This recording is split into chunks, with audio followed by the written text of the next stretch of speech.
এই গরমে পাকা আম খাবো না সেটা তো হতেই পারে না। আর সেই পাকা আম দিয়ে যদি তৈরি করা যায় লুচি তাহলে তো আর কথাই হবে না। এই দেখুন কত সুন্দর লুচি তৈরি করে নিয়েছি। চলুন তাহলে আপনাদের সঙ্গে রেসিপিটা শেয়ার করি। রীতা রায়ের রান্নাঘরে আপনাদের সকলকে স্বাগত।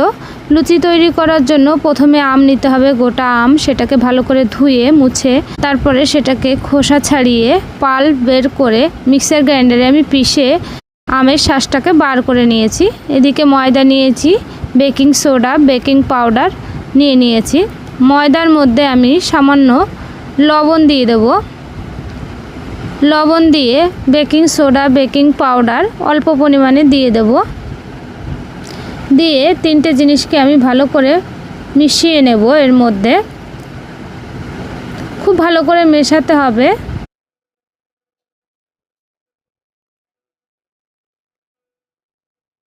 এরপর সামান্য সাদা তেল দিয়ে আমি ময়দাটাকে খুব ভালো করে মেখে নেব। খুব ভালো করে ময়াম দিতে হবে।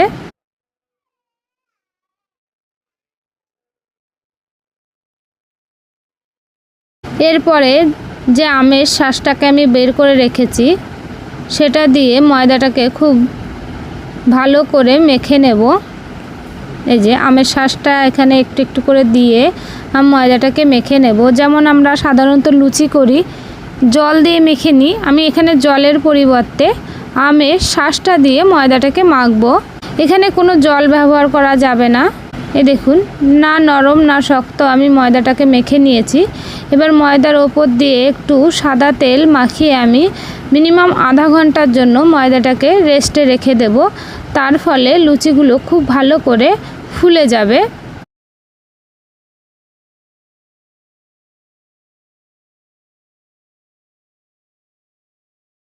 আর অন্যদিকে আমি আমের একটা ক্ষীর বানিয়ে নেব। তার মধ্যে দিয়ে দেবো 2 চামচ চিনি। আমে এমনি মিষ্টি থাকে, চিনি না দিলেও চলে, তবু আমি একটু দিলাম। আর এইদিকে দুধটাকে আমি গাঢ় করে নিয়েছি।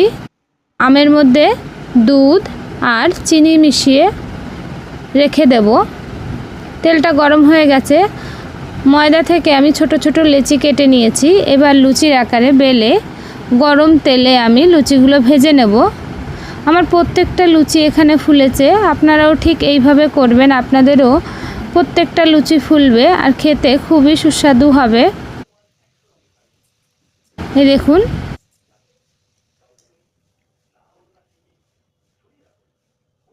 আমি আরও কটা লুচি আপনাদের ভেজে দেখাচ্ছি। প্রত্যেকটা লুচি এখানে ফুলবে।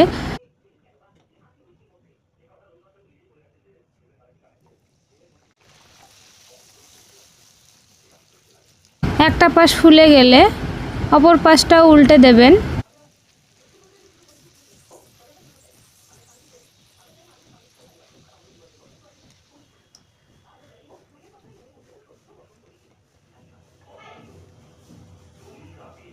খুব সহজেই তৈরি হয়ে যাবে আমের লুচি,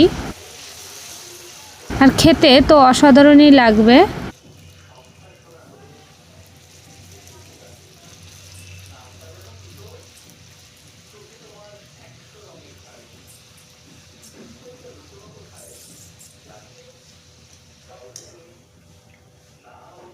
এই যে তৈরি হয়ে গেছে আমার লুচি।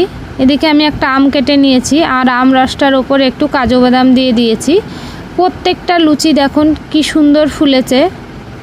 একটাও এমন হয়নি যে লুচিগুলো ফোলেনি। আমি একটা আপনাদের ছিঁড়ে দেখাচ্ছি। এই দেখুন ভেতরটা কত সুন্দর হয়েছে। আর এই আমের যে ক্ষীরটা আমি তৈরি করেছিলাম সেটা দিয়েই খাবেন, খুবই সুন্দর লাগবে খেতে। আর এই রান্নাটা যদি ভালো লাগে আমার চ্যানেলটি সাবস্ক্রাইব করবেন।